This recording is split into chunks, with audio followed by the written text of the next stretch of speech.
उद्धव शिंदे संघर्ष पुन्हा कोर्टात. शिवसेना आणि धनुष्यबाण कुणाचा? महाराष्ट्राच्या राजकारणात पुन्हा एकदा शिवसेना नाव आणि धनुष्यबाण या प्रश्नचिन्हावरून मोठी कायदेशीर लढाई सुरू झाली आहे.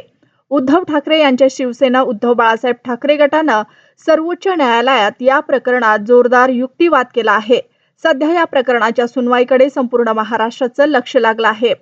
उद्धव ठाकरे गटाचे ज्येष्ठ वकील कपिल सिब्बल यांनी सुप्रीम कोर्टात महत्त्वाचा मुद्दा मांडला आहे. त्यांच्या म्हणण्यानुसार फक्त आमदार किंवा खासदारांची संख्या म्हणजे संपूर्ण राजकीय पक्ष नव्हे. विधिमंडळ पक्ष आणि मूळ राजकीय पक्ष या दोन वेगळ्या गोष्टी आहेत, असा युक्तिवाद ठाकरे गटाकडून करण्यात आला. याच मुद्द्यावरून निवडणूक आयोगाने घेतलेल्या निर्णयावरही ठाकरे गटानं प्रश्न उपस्थित केले आहेत. सगळ्यात महत्त्वाचं म्हणजे शिवसेना हे पक्षाचं नाव आणि धनुष्यबाण हे पारंपरिक निवडणूक चिन्ह याबाबतही ठाकरे गटानं सुप्रीम कोर्टात आपली भूमिका स्पष्ट केली आहे.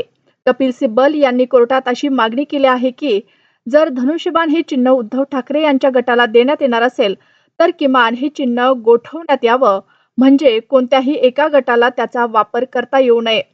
दुसरीकडे एकनाथ शिंदे यांनी या प्रकरणावर प्रतिक्रिया देताना हा विषय सध्या न्यायप्रविष्ट म्हणजे सब जस्टिस असल्याचं सांगितलं आहे.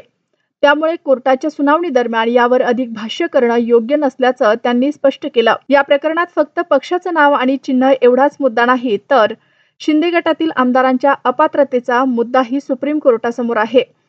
सुनावणी दरम्यान कोर्टानं एक महत्त्वाचा प्रश्न उपस्थित केला. शिंदे गटातील आमदारांना थेट अपात्र ठरवण्याचा अधिकार सुप्रीम कोर्ट वापरू शकतं का? अपात्रतेच्या अधिकाराची भूमिका काय असणार, यावरही सुनावणी दरम्यान चर्चा झाली. दरम्यान कोर्टानं राजकीय पक्षाच्या अंतर्गत लोकशाहीवरही प्रश्न उपस्थित केले आहेत. म्हणजेच एका पक्षावर दावा करताना केवळ विधिमंडळातील संख्याबळ पाहायचं की पक्षाची संघटनात्मक रचना आणि पक्षाचं संविधानही विचारात घ्यायचं, हा महत्त्वाचा प्रश्न या प्रकरणातून समोर आला आहे.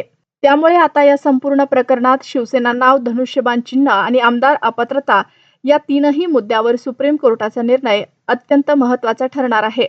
या निर्णयाचा परिणाम फक्त उद्धव ठाकरे आणि एकनाथ शिंदे यांच्या गटावर होणार नाही, तर महाराष्ट्राच्या पुढच्या राजकीय समीकरणावरही त्याचा मोठा परिणाम होऊ शकतो. आता सर्वांचं लक्ष एकाच प्रश्नाकडे आहे, शिवसेना नाव आणि धनुष्यबाणाचं अंतिम काय होणार? उद्धव ठाकरे गटाला दिलासा मिळणार की एकनाथ शिंदे गटाचं विद्यमान स्थान कायम राहणार? सुप्रीम कोर्टाच्या अंतिम निर्णयाकडे महाराष्ट्राचं लक्ष लागलं आहे.